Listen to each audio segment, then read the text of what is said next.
Professora Valdiana Gomes, de volta para vocês agora com redação, certo?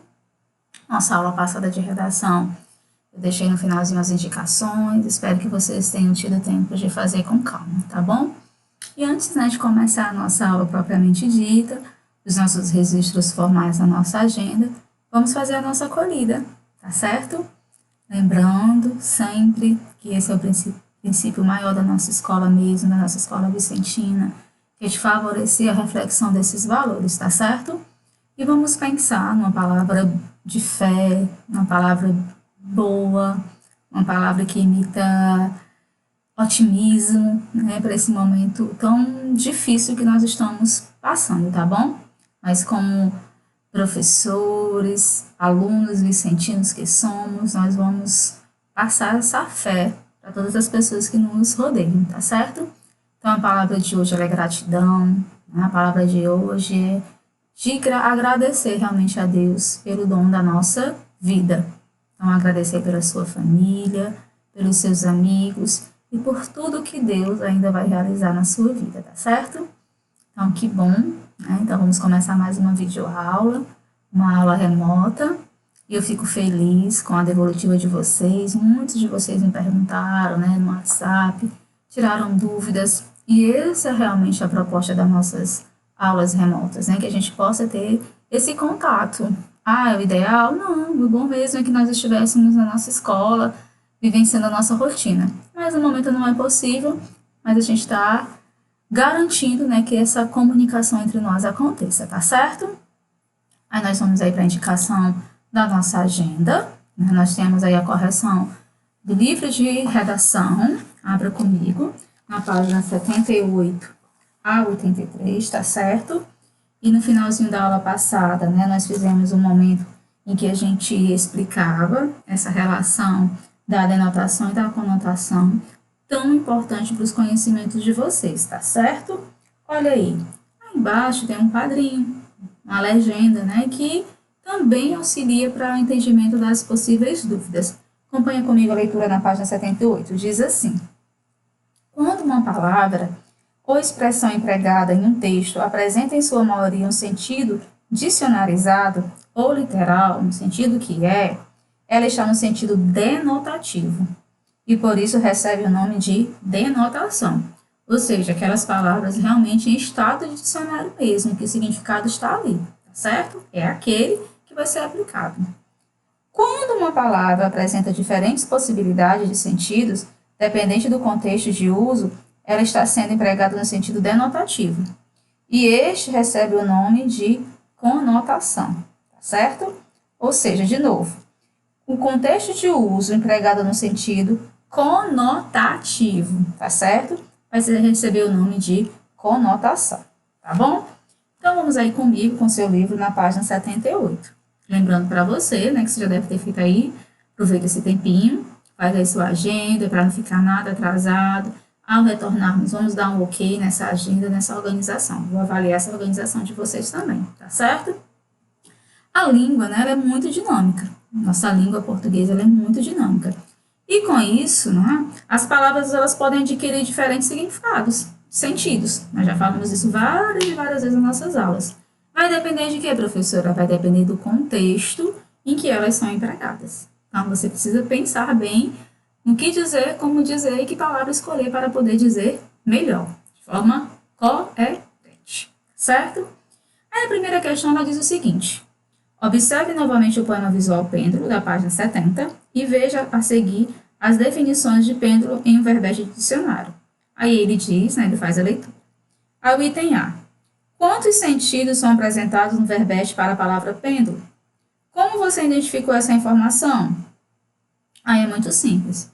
Há 2 sentidos para a palavra pêndulo, de acordo com o verbete. Isso pode ser usado pelo emprego dos números, que sinalizam cada um dos sentidos, tá certo?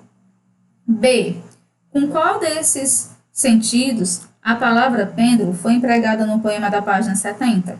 Olha aí, a palavra pêndulo, tá certo? Foi utilizada com o sentido apresentado no número 2 do verbete, que é o quê?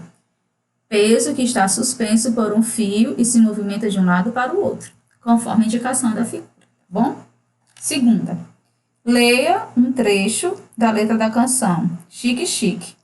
Eu vi o cego dando nó, cego na cobra. Vi cego preso na gaiola da visão.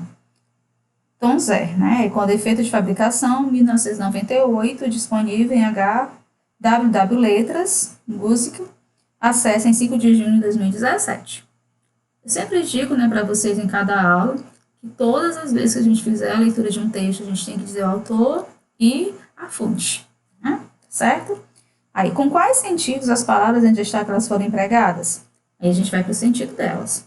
A palavra cego no primeiro e no segundo verso está empregada referindo-se à pessoa com deficiência visual, que realmente não enxerga. A expressão nó cego já refere-se a um tipo de nó, que é difícil de ser desfeito. Tudo bem? Tá fácil? Tá bom até aí? Terceira questão.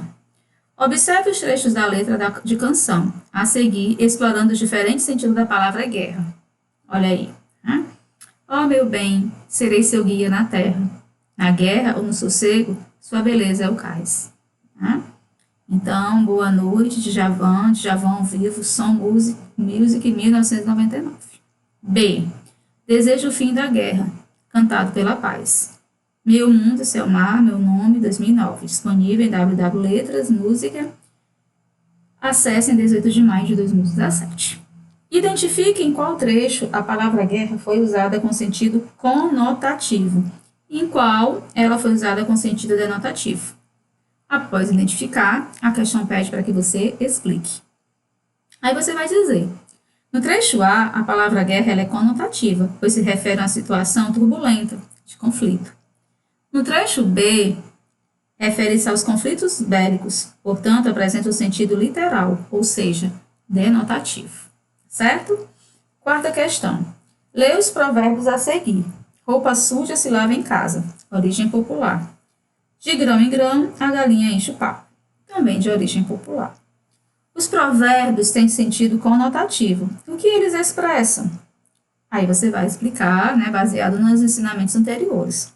O provérbio A indica que problemas pessoais devem ser resolvidos em família, certo? Não envolvendo pessoas que não tenham relação direta com eles.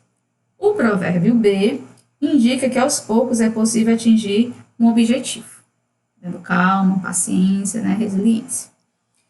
B. Pesquise outro provérbio, escreva aqui e explique o seu significado.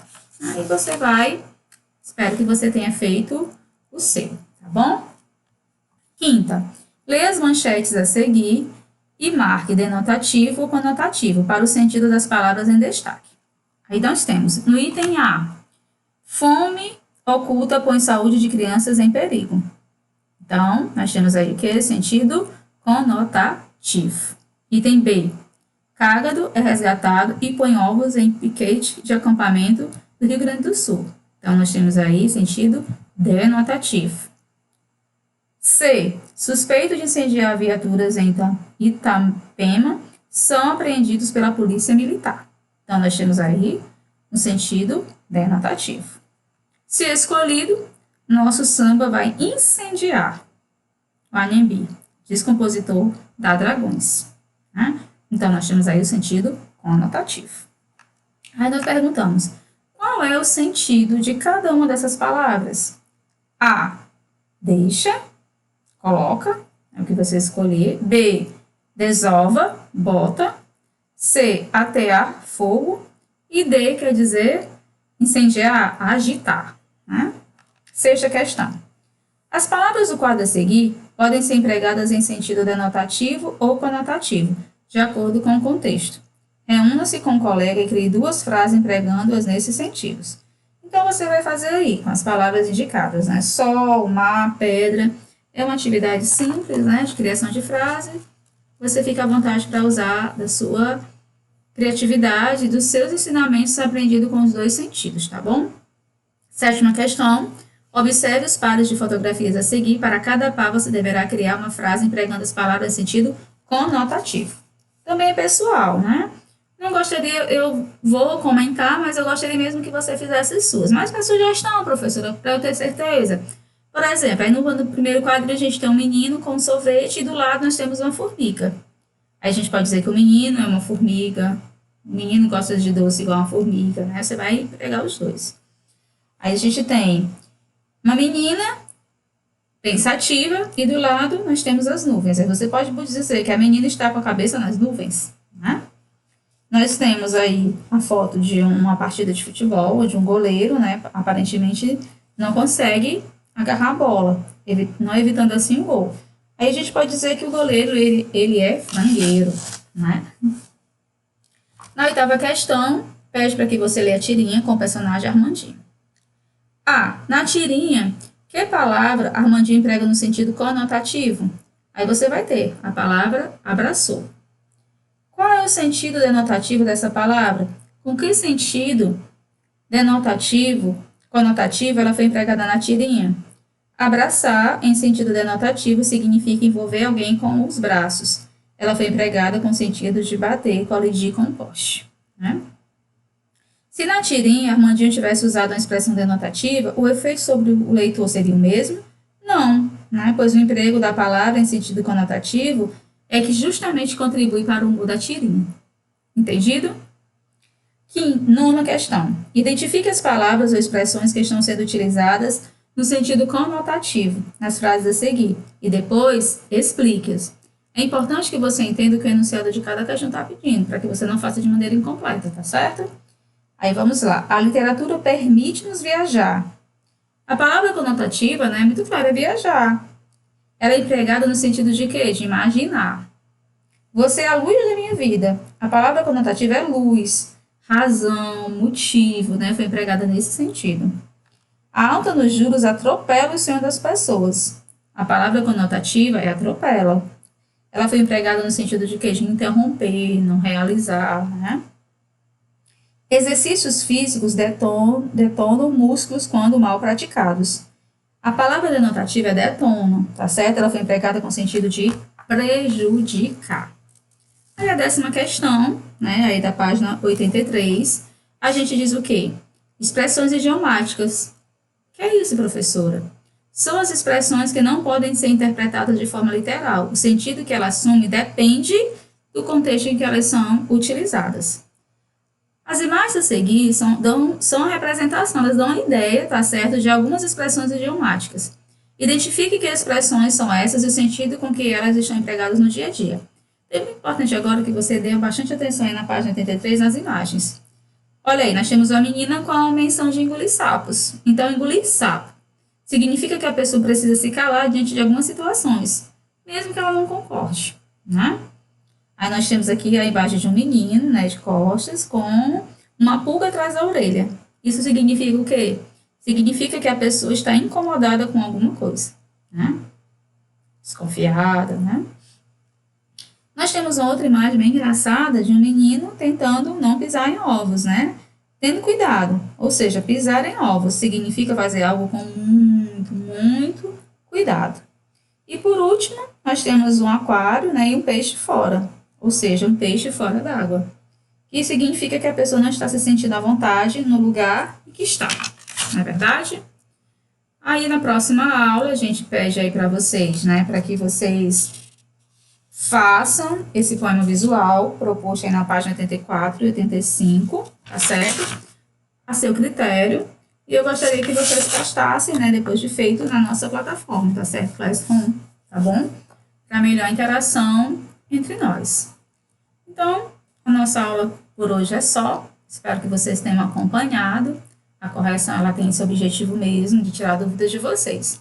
Um abraço carinhoso, fiquem com Deus e até a próxima aula, se Deus quiser.